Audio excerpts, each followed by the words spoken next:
Good afternoon. Welcome to Macquarie University Liberal Club Sunday Sessions podcast, live from the Facebook main page. My name is Andrew Kremen, and joining me as co-host is Isabella Anderson. Hi. Good to see you again. You too. Thank you. We are 1 week out from the federal election. We are gunning for a fourth consecutive term. Labor is in a more favourable position than last election. There's a massive amount of funding into Teal independence and a renewed United Australia Party led by a former Liberal whom we've interviewed previously in this show. Can Scott Morrison pull off another miracle win? To discuss this, we are chatting with Graham Young, the Executive Director of the Australian Institute of Progress and the Chief Editor of Online Opinion, which he founded back in 1999. Graham, welcome. Yeah, welcome. Pleasure to be here. No, thank you for coming on. As always, you can ask your questions to Graham in the comments section, and we'll try to get to as many of them as we can throughout the hour. Firstly, tell us a bit about yourself and the work that you've done. Okay, well, the Australian Institute for Progress is a centre-right think tank. In fact, I'm feeling a bit chuffed at the moment because Scott Morrison announced that he was going to allow people to use their superannuation towards a deposit. 6 years ago, we decided after doing some financial modelling that actually made a lot of sense, because the big problem for people getting into the housing market wasn't so much repayments, it was actually coughing up the deposit.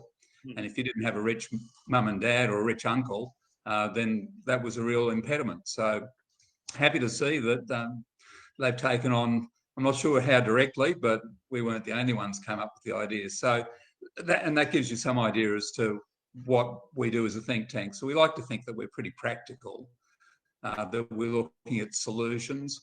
We are ideological, obviously, because you have to do these things within a framework. So we've been very strong on freedom of speech issues, freedom of religion. We're also, we've run some campaigns against vaccine mandates. We did an open letter actually signed by a number of public intellectuals and public persons, was it June, the year before last? And actually reading it today, it still wears pretty well. So housing, power, electricity are probably the other area that we look at because there's really a straight line relationship between civilization and the amount of power that we use. The Romans and the Greeks had it good in the sense that they could discuss some higher issues because they had a whole lot of people as slaves. Well, fortunately, in modern society, we've enslaved the electron. And if you don't have reliable power, then you're not going to have civilization, you're not going to have a good standard of living. You're going to have a lot of poor and miserable people, and we're running that risk at the moment with the sort of policies that we're following in an effort to get to net zero. Mm-hmm. And on that, with this upcoming election, do you think it will be based on policies, or do you think we're going to see something similar to what we did in the last election, specifically in Warringah, where there was more of a culture war? Okay, well, there's two separate issues there, I suppose. I think the current election's being run on the basis of personalities. It seems to me that after 9 years, the Liberal Party and the National Party have basically run out of big ideas. So they're running on their record and they don't have a lot to promise forward. On the other side, Anthony Albanese took the lesson from the last election that if you've got a big policy agenda, people won't vote for you. So he doesn't want to have an agenda either. So in the absence of that, basically it's been mostly putting select bribes on the table. So a friend of mine describes it as a bit like going to Bunnings, that they'll honour the price someone else offers you and take 10% off. We've got that kind of a Bunnings election on at the moment. Culture wars, yes, I think that was a big feature in the last election. I don't think so much in terms of Warringah, although it obviously played in there, as did the nature of the electorate plus the nature of the representative. I'm a big fan of Tony Abbott's, but he was probably the wrong person for that electorate if you ran the right campaign against him. Essentially, they said he's a dinosaur. He doesn't align with your way of looking at the future and the way of looking at the world, and you should vote him out for someone that does. That was one seat, but there was a handful of seats up in Queensland that made a big difference, and they were one on the other side of the argument. So I think we've got Clive Palmer, but also Bob Brown to thank for that.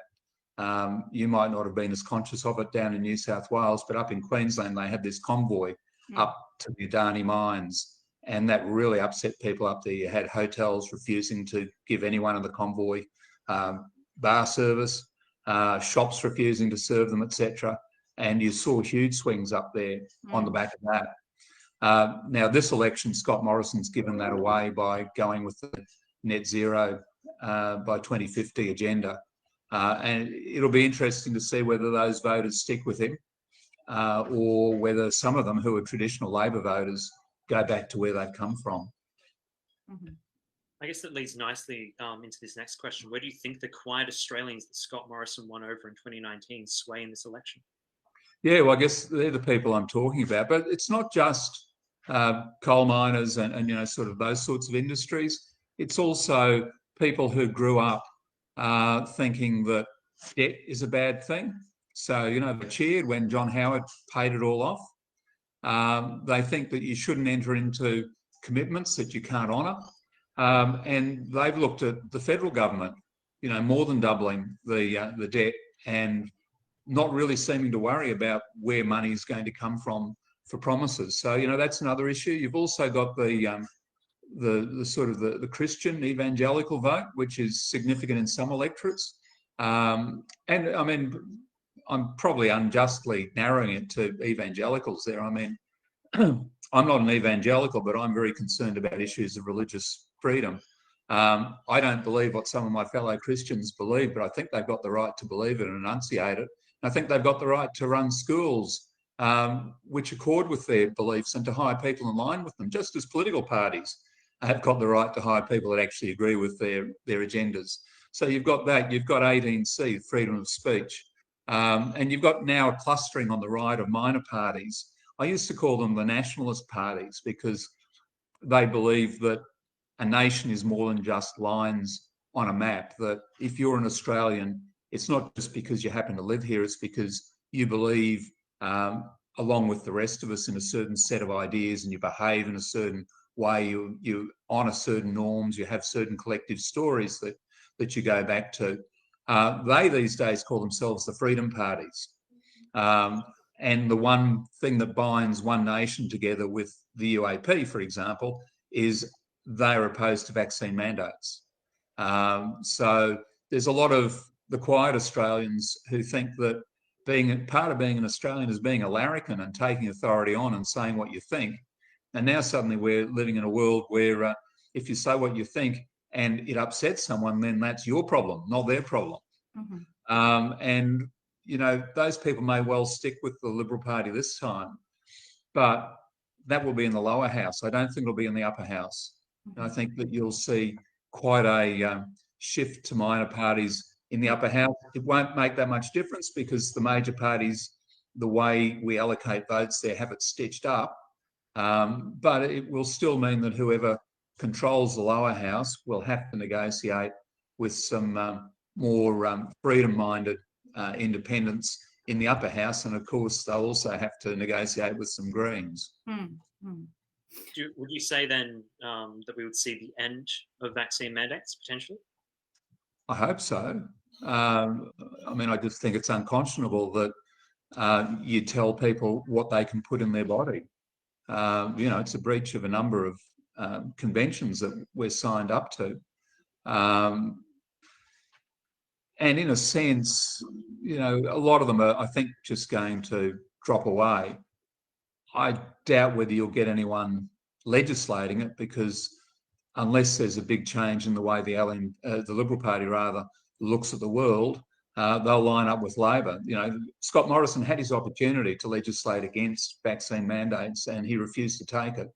So I don't see that he or whoever leads the party after the election is going to take, pardon me, that step. If I can ask, just as a follow-up, do you think it has something to do with our international alliances? Because I've been trying to rack my brain about this as well. It could. I mean, I think net zero was partly a payoff for getting AUKUS and the nuclear submarines. And, you know, at the time they were negotiating that, Boris Johnson had Glasgow and he wanted some big announcements for that. And if you had Australia standing off to one side, that would have been an issue. Likewise, I think with the Americans.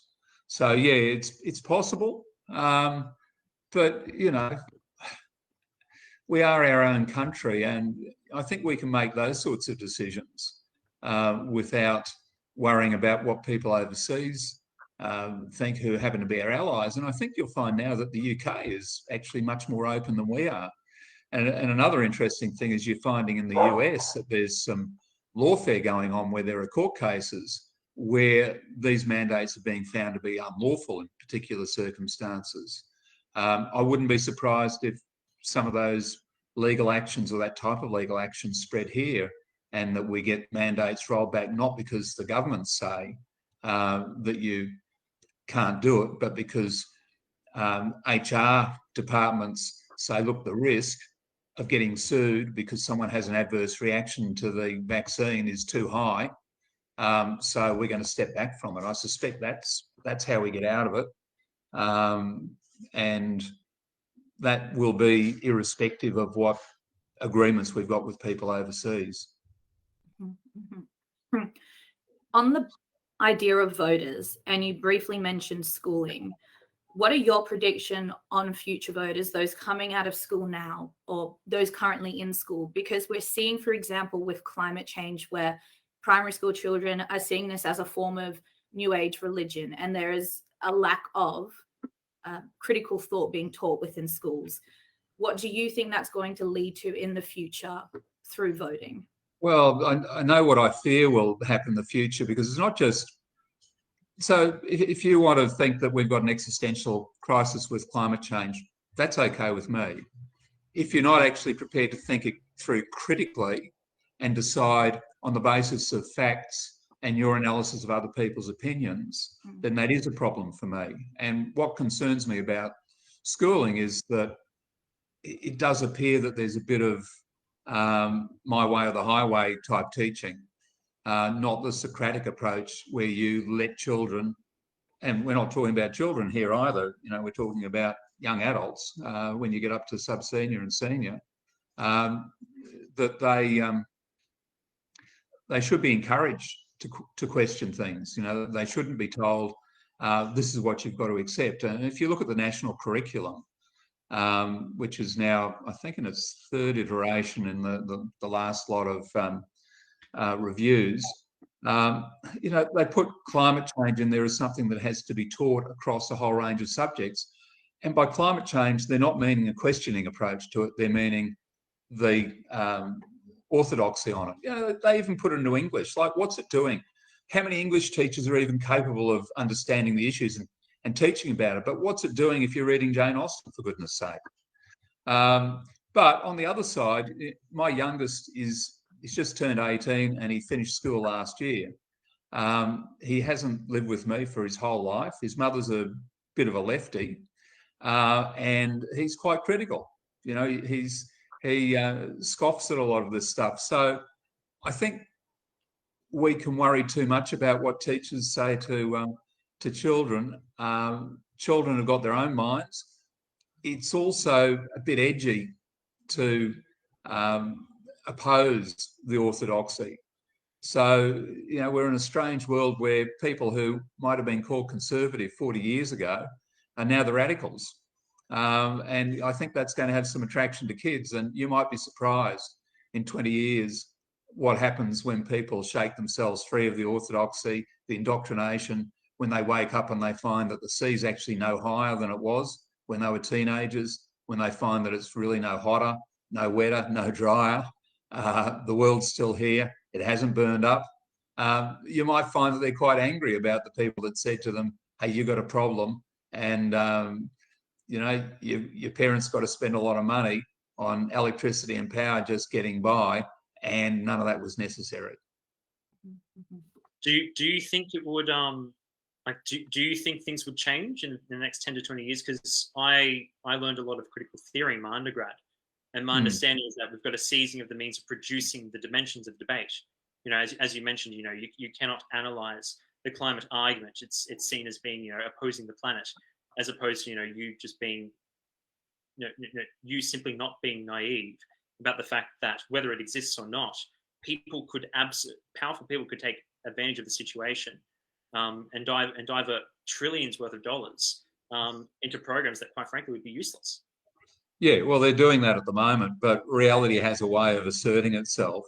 You know, you can only make water run uphill for so long.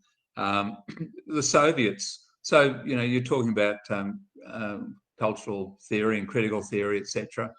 It's an outcropping of Marxism. It's quite different. Say you talk to a classical Marxist these days, and they're often appalled by it. But in the old Soviet Union, you know, they had Lysenkoism. They thought that the world worked in particular ways, and they had a whole lot of failed crops as a result, and people starved to death. And it's a pretty horrible antidote to bad ideas, but there's no better antidote to bad ideas than the facts. And no matter how much money you throw at them, they do have a habit of reasserting themselves. So if you take climate change at the moment, and I'm kind of agnostic on whether you want to drive an electric car or not, they go a lot faster than the petrol-driven cars. At the same time as we're probably going to reduce speed limits, but be that as it may. The real issue there is the type of power that's being put into the system and whether it is reliable enough to actually power our society. And what we're seeing overseas is, no, it's not. So the UK is going to have problems with blackouts. They've had problems with blackouts on the continent. Same thing in the US. And we're teetering on the edge here as well. If you're in the UK, you've got all of Europe, including France, with some quite substantial baseload power. So France is mostly nuclear. Places like Sweden have got a whole lot of, they've got a low carbon footprint because they've got a whole lot of hydro. And if you're in England, you've got power lines connecting you to that. So you can kind of get yourself out of trouble. Once we blow up a few more power stations in New South Wales and Victoria, the South Australians are going to be in real strife, and the Victorians and New South Welshmen are going to be looking up here to Queensland for some of our surplus power, and there won't be enough to go around. You know, we're putting Snowy 2.0 into the system, but I think that does 350,000 houses for about 7 days, and then you've got to pump all the water back uphill. We'll need a lot more Snowies. So, you know, they're the sort of issues that I think will assert themselves, and, you know, people will realise that, hang on, there's got to be another way of doing this. And, you know, it might be nuclear power, it might be we speed up more pumped hydro, it might be that we realise that perhaps we should be using more of the gas and we should allow fracking so that we can get more gas out of the ground and meet the demand that's there. So, you know, there's a whole lot of issues in here, and it's not simple, and, you know, but it'll be a lot sooner than 10 years that it'll assert itself as a problem. And on that, we have a lot of politicians and we have a lot of this campaigning that is trying to win over votes through this type of going on about climate change and net zero. And also right now with inflation and rates, we also currently have, I recently heard the UAP, one of their policies would be to cap the interest rate at 3%, which is just simply not economics. It doesn't work like that. That's where think tanks such as yourself can come in and question that and help voters. But what is a process? Should there be more regulation? Should there be more funding to think tanks? How can we establish that voters are able to analyze these and not vote on the basis of, for example, being awarded money or being guaranteed certain things that aren't going to work?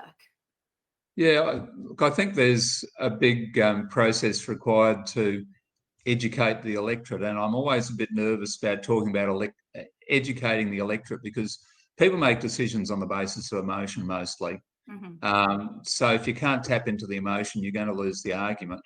Having said that, we had a long period in the late 70s through to the mid to late 80s where principally Paul Keating educated us all about the principles of economics. But there was a long lead up to that. So you had the Centre for Independent Studies, which Greg Lindsay started 1972, I think, somewhere around there. And he was pumping out stuff. And I can remember reading it at the time and thinking, oh, this is a bit nutty. Now there wouldn't be anything he pumped out that I wouldn't agree with. But that was part of a process of being educated.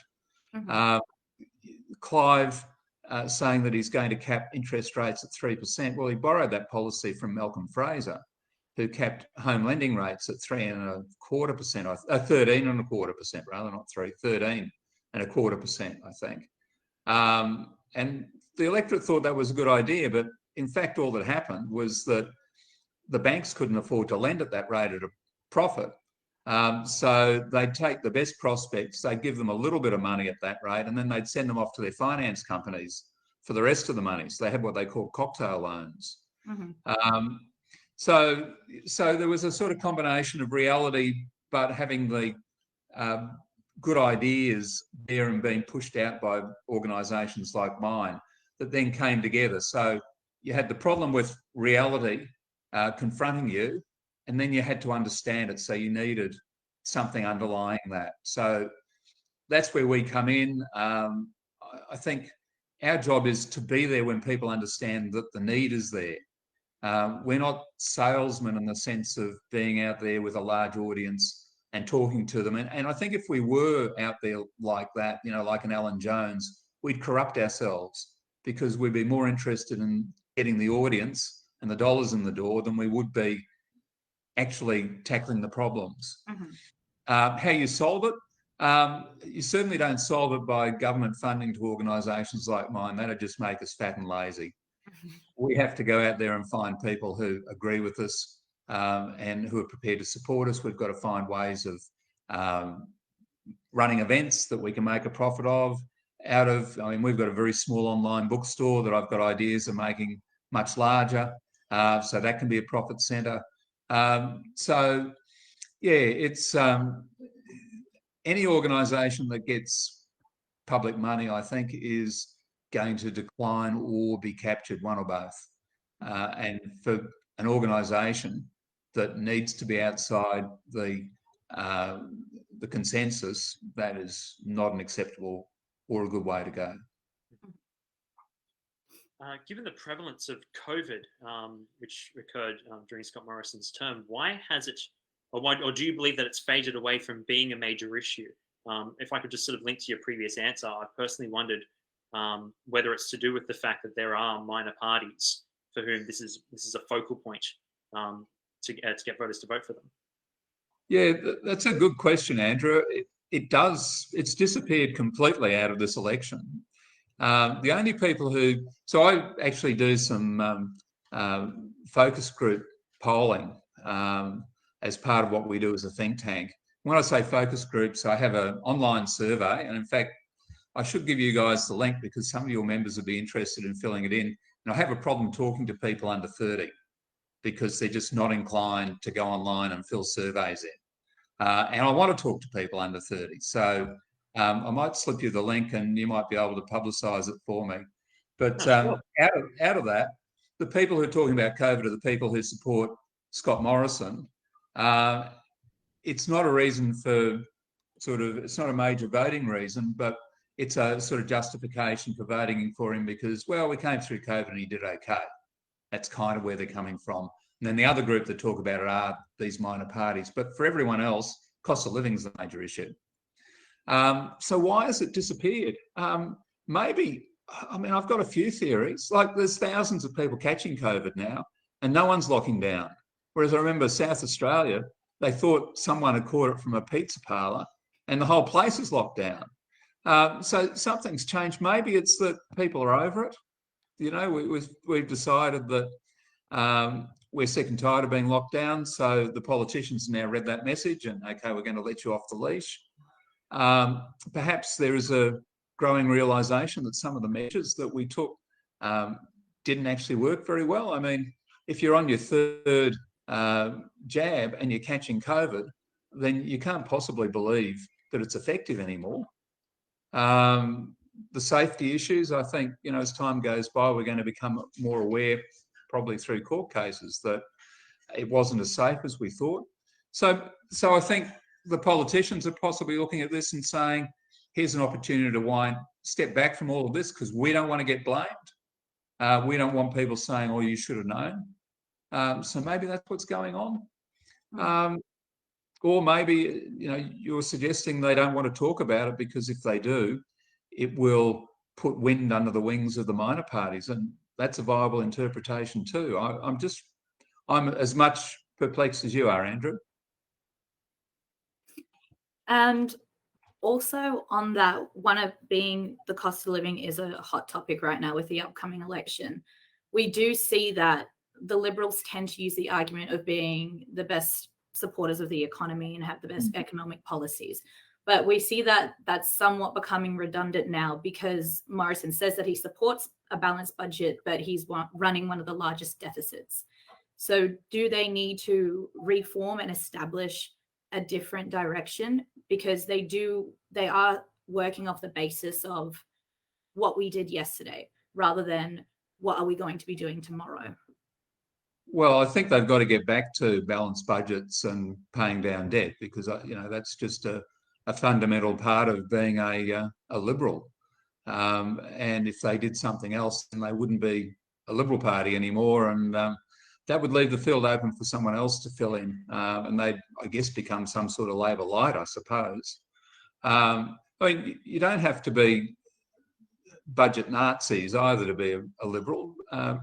In Menzies' day, which is going back a long time now, but there wasn't a hell of a lot of talk about economics, but gradually over time they did pay things back.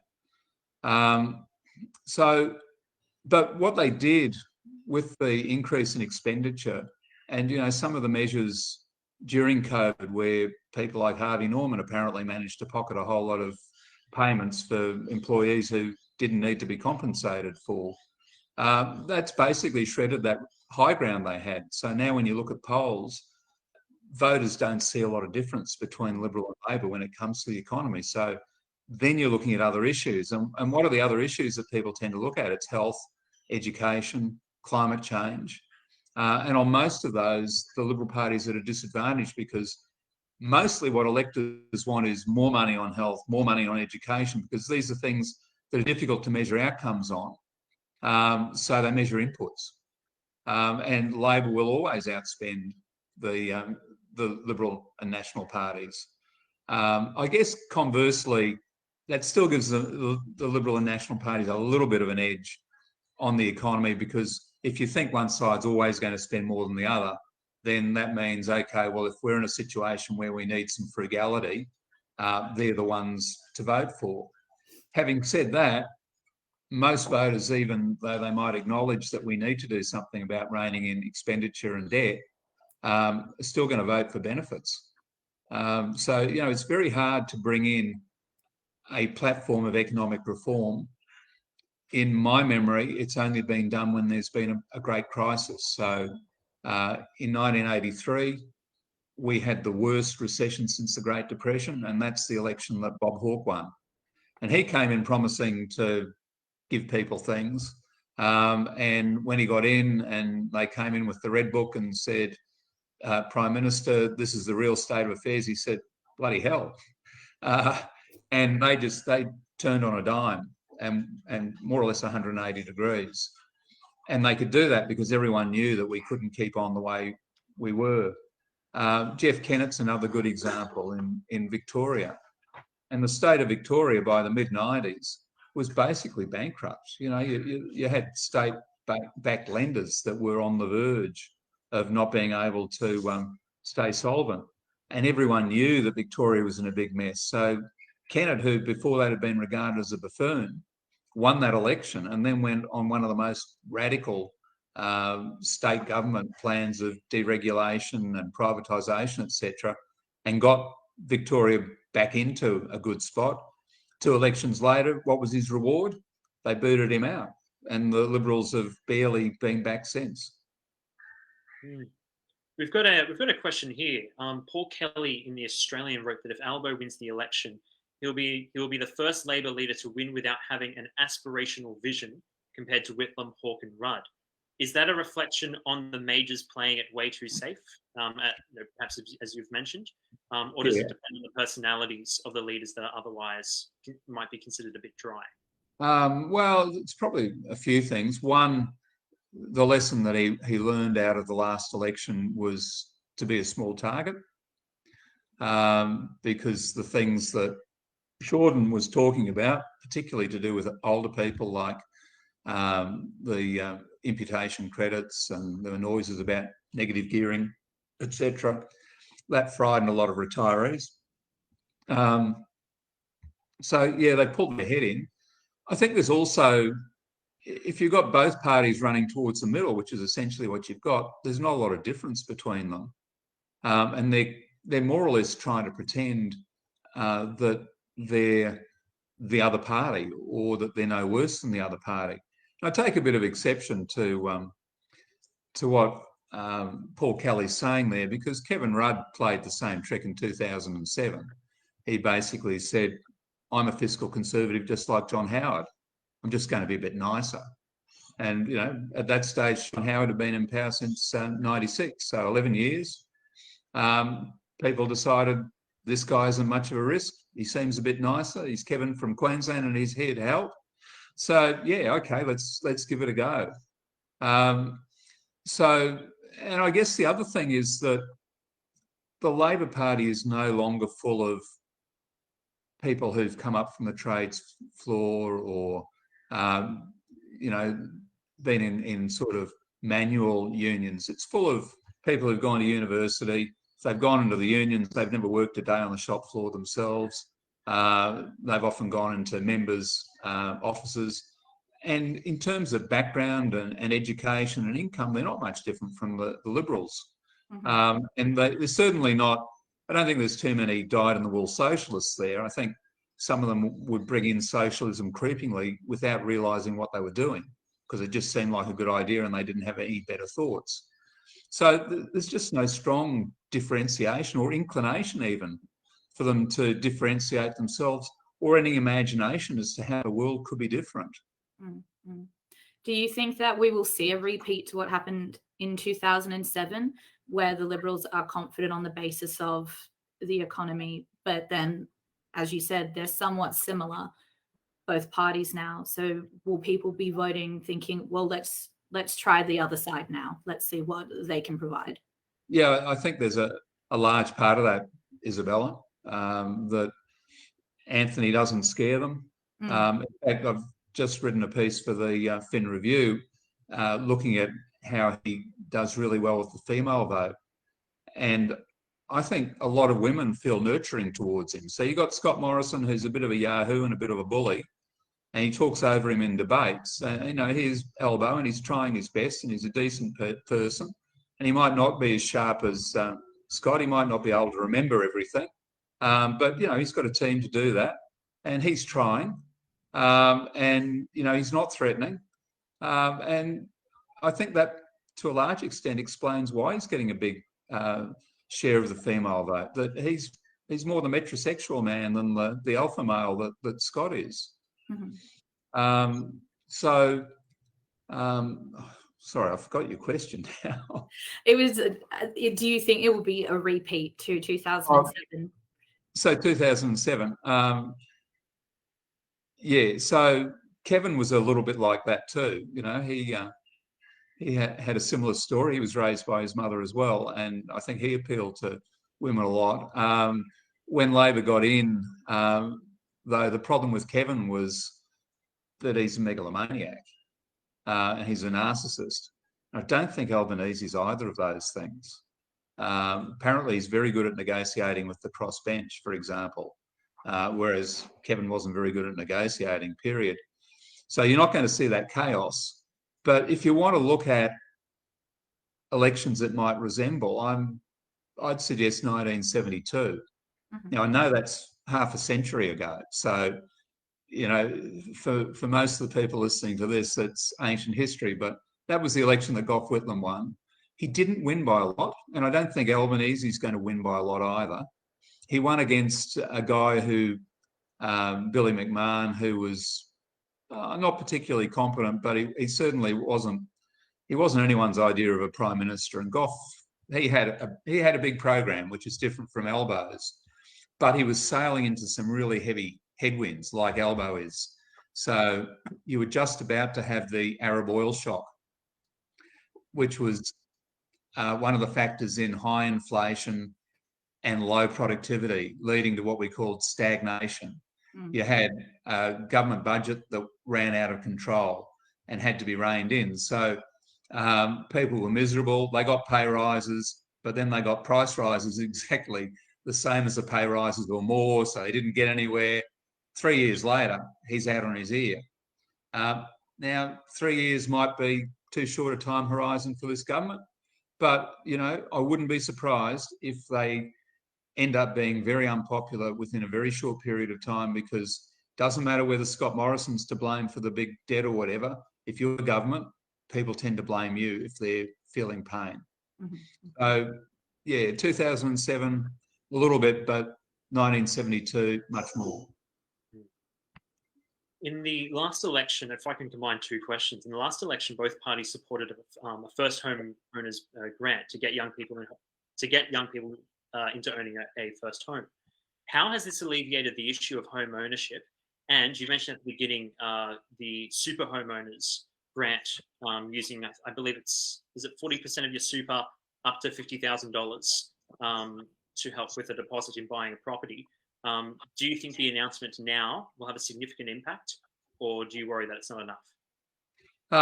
Well, there's sort of two factors here. In fact, a real estate agent who interviewed me on that subject on Friday put it really well. He said, have they fixed affordability, or are they just improving accessibility? And I thought that's a really nice distinction, because these are short-term solutions to a long-term problem. So one of the reasons house prices, in fact, 70% of the reasons house prices are so high is because interest rates are so low. So house prices are going to come back down as interest rates go up. Whether they come down in just dollar terms, or whether it's a real decline. So, you know, they might hold where they are, but as time goes on, inflation eats away with it, or there might be a decline. I don't know which in nominal prices. So that'll cure it to a little extent, but the major solution is more supply. You know, we need more houses.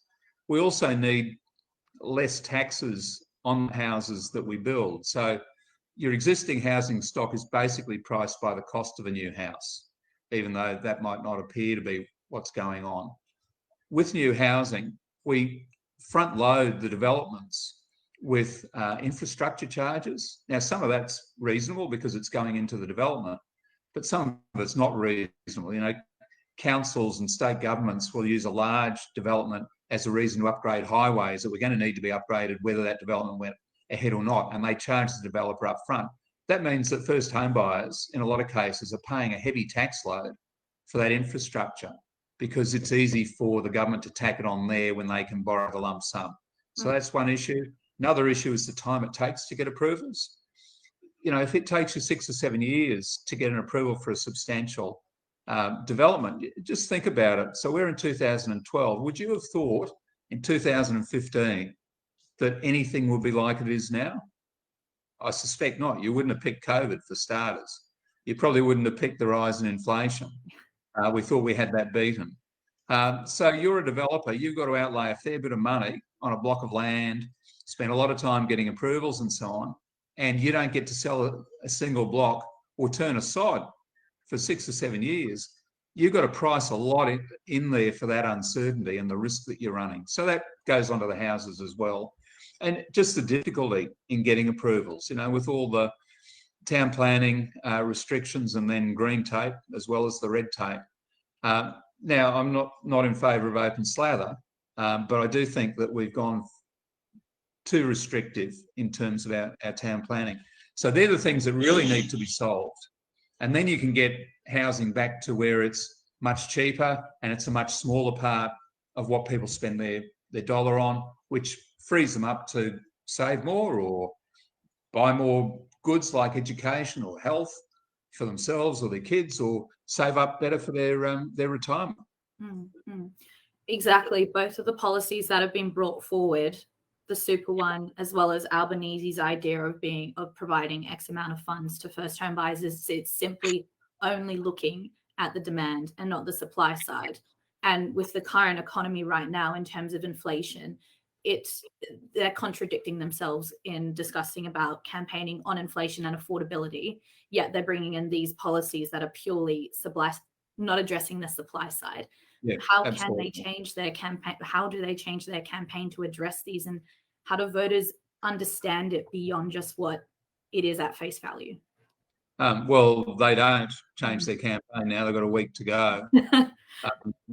I mean, these are issues that are obvious to anyone who looks at this. You look at the various industry organisations and number of economists, and they're all saying the same things. I'm not saying anything novel. And if governments were going to address it, they've had a lot of time to address it. The problem for the federal government is a lot of these things are in the hands of the state governments, and the federal government doesn't have any power over it. And so one thing they could do is stop pretending as a federal government that they do have power.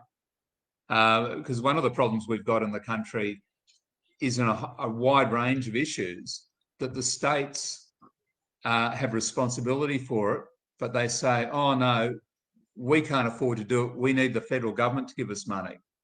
And, that ad that's running at the moment where Scott Morrison's seen saying, that's not my job, that's not my job, that's not my job. Apart from the fact that that's been taken out of context, there's an interesting Liberal ad, but what they're really referring to is the idea that Morrison isn't interested in taking responsibility for bushfires or floods. Well, neither he should be. It's like me taking responsibility for what the plumber does or the electrician. It's not my job. I'm not qualified to do it. I don't have the tools to do it. But we've got a whole lot of blame-shifting politicians. And perhaps some future federal government has to be a bit stronger and push back. Otherwise, we're going to see an increasingly sclerotic tax system where the feds will have to keep upping things so that they can pay for things that the states ought to be doing. The states will still be taking the taxes that they are, and they'll still be spending them ineffectively. So it is an issue. Federation is an issue that needs to be addressed, but you won't do it in an election campaign, and you won't do it overnight. It's a long-term project. Do you think the media has some culpability in that? Yeah, but as a friend of mine says, blaming the media is a bit like a sailor blaming the weather. They're just a fact of life. You have to deal with them. There's certainly, I think, the media has degraded over time, and the reason for that, I think, is that there's much more of it. So, I mean, what we're doing at the moment is broadcasting. Now, you guys are intelligent and you're well-schooled, and you don't want to be journalists. You've got your day jobs that you do. The people that are journalists, they go to journalism school. They don't do often they don't do a serious discipline. And they go into this milieu where the job is about getting and keeping an audience and getting and keeping advertisers. And there's a whole lot of them out there, and to justify making a living, they have to find stories to cover. So in my view, the sort of plethora of media that we've got these days has actually led to a decrease in the quality of it because, 50 years ago, a friend of mine was in the Canberra Press Gallery. He was the Courier Mail single correspondent down there, and I think there might have been 10 or 12 journalists. That was it. That was the Canberra Press Gallery. Look at it now. Now, my mate's pretty high quality. That's how he got the job. But the more people you've got doing those things, just as a consequence of numbers and mathematics, the average has got to be coming down. So, yeah, we don't get good journalism. And then we've now got the fact that in journalism courses, they're taught to be campaigners. So they're taught that there's no such thing as objective truth. Well, I don't have a problem with that. I don't think there is such a thing as objective truth, but I think that you have to strive as close as you can to getting to objective truth. Just because you can never get there doesn't mean that it's a destination that isn't worth striving for. But the way they interpret it is basically everyone's got their own truths and they've got equal value. And that is a recipe for disaster. That's I realise that. And that's a problem that we've got, and it's a problem in the journalism industry. But I guess the flip side of that is doing things like we're doing. I don't know what audience you get, but there's some people on these sorts of platforms, and John Anderson, former Deputy Prime Minister of Australia, is a good example. He's built himself quite a sizable YouTube platform where people can go and listen to good quality broadcasts like this. Joe Rogan in the US, I know a bit about him because I paid attention when they tried to cancel him because he had Robert Malone and another guy over there who are critical of vaccine mandates, etc. He gets 10 million listeners per episode. You can add up all the cable, well, not just the cable, but all the current affairs top programs there, and they don't get to 10 million. So Joe Rogan is getting to an audience that is interested in someone who's not running an ideological line, genuinely wants to understand what the person he's talking to thinks. There's a huge audience, 10 million. That's, there might be 330 million people in the US, but I scaled it back for Australia. And again, it was more than all our news broadcasts combined at 6 o'clock, 6 and 7. So, we shouldn't get fixated on this is the way the world is. One of the things that motivates me as a classical liberal, as I said earlier, is that reality reasserts itself, but also that people find a way to make reality reassert itself and that there's good money to be made doing it. Right. So I guess that is the case where the media has, in a way, there's positives and negatives to it. What do you think should be done, or do you have any ideas on how, does there need to be more regulation on the media? Does there need to be higher standards rather than focusing on emotions and clickbait titles? No, well, I'm absolutely against more regulation of the media. And one of the things that appalls me about the current government is that Paul Fletcher, the communications minister, is proposing, and whoever wins the next election will get carried through because the other side will be even keener to do it, to have an organisation which determines what's misinformation and what isn't. We're the people who determine, as in the listeners, the watchers, the audience. We're the people that determine what's misinformation or not.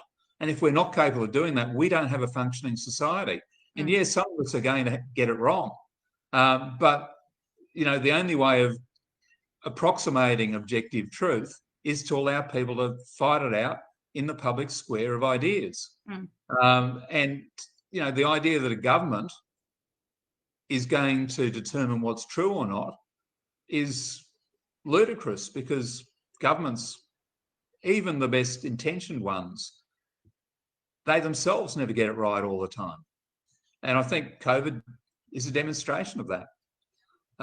So, no, regulation's not the solution. The opposite is the solution, to allow more media organisations to grow, to allow more open conversation. So if there is a room for regulation, it's in ensuring that platforms like, for example, Twitter or Facebook, that are the public square these days, can only make decisions to pull your tweets down or your posts down on the basis of what's illegal, not what they find ideologically offensive.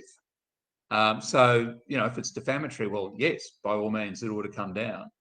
But if I express an opinion on vaccine mandates, I oughtn't to be haunted by a label saying, look, if you want a good source of information about this, don't believe this guy, go over here. That's absolutely wrong. So that's one area where there's room for regulation. But it's that light touch regulation called the law, that we all believe in the rule of law. We all believe in a base level of regulation. It's when you get regulations over and above that. I think possibly another area looking at is the whole free-to-air area, where we've got 4 media organisations basically get to hog it. Now, maybe it becomes less important as the internet becomes more important, or maybe we should be opening that up to more players and making access to it cheaper. We previously interviewed Joel Jamal from Turning Point Australia, and he mentioned that alternative media, it has been getting larger every year, and it's not going on a downward trend. So who knows? Maybe there will be pressure in future for that to open up. Because I've noticed that sort of I call it the strategic view.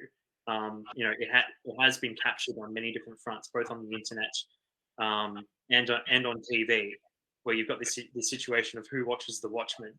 You cannot, you're not allowed to do your own research, and there are even professional consequences if you do so and if you voice such opinions.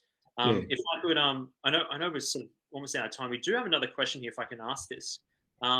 If the Liberals lose the election, what will Scott Morrison's ultimate legacy be?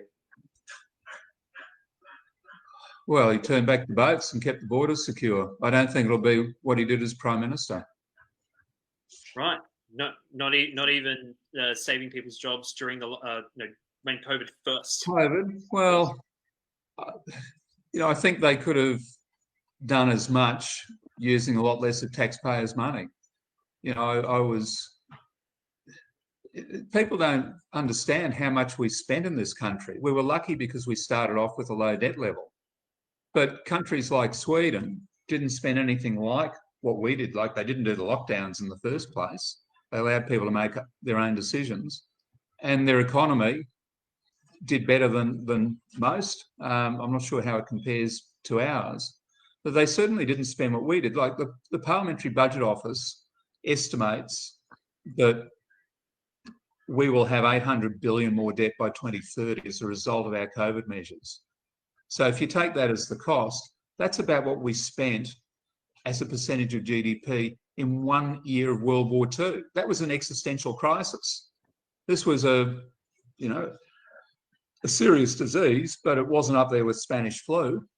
We didn't spend that kind of money in Spanish flu. So no, I think to a large extent, he let the side down there. He wasn't prepared to fight with the premiers. And if he saw a problem, he threw money at it. So no, I'm not a big fan of his performance there, and I don't think history will judge him that kindly. I mean, one question you ought to ask about the measures he took during COVID would be, if a similar pandemic came around in 5 years' time, would we be able to do that again? I think the answer is no, because we couldn't afford to. So if you can't afford to do it on a regular basis, then it's not a good solution. Mm-hmm. Well, Dr. Fauci reckons one's on its way. Yeah.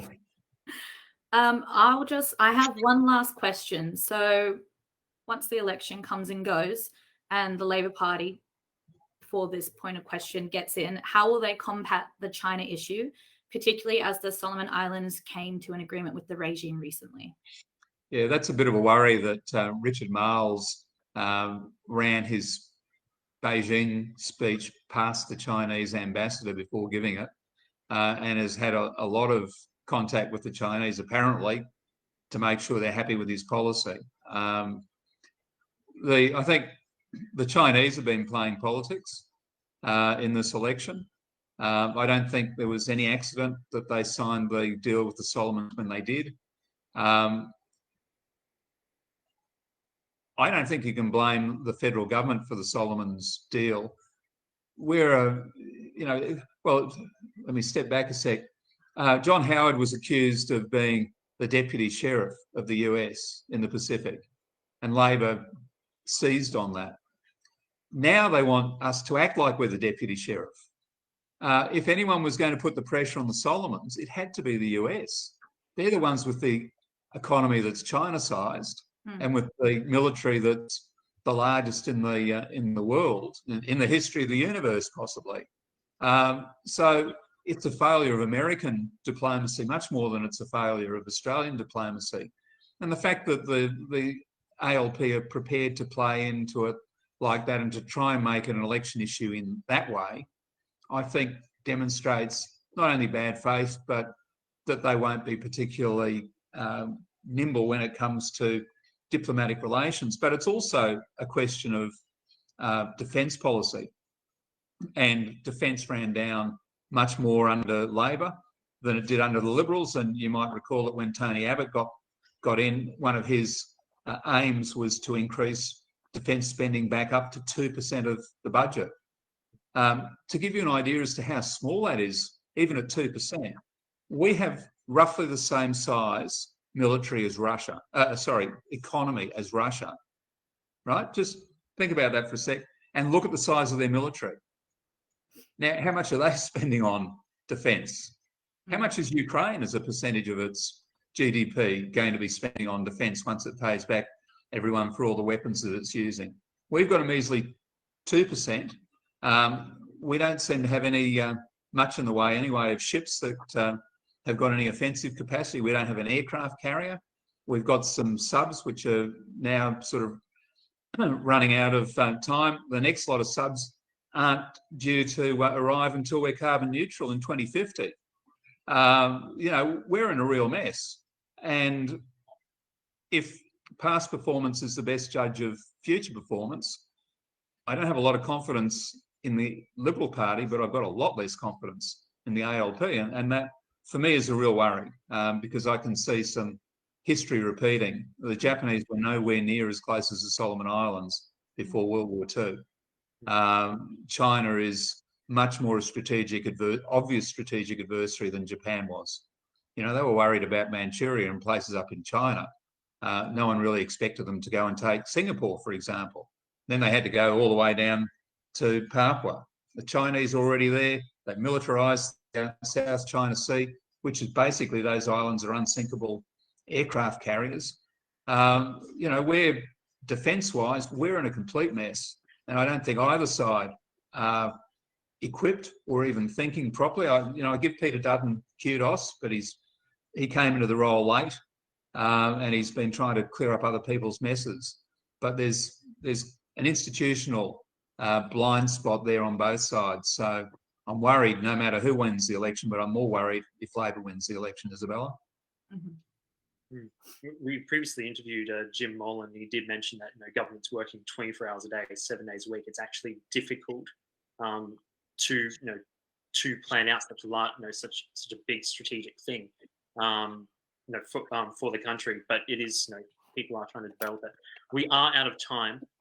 Graham Young, thank you for joining us in Sunday Sessions.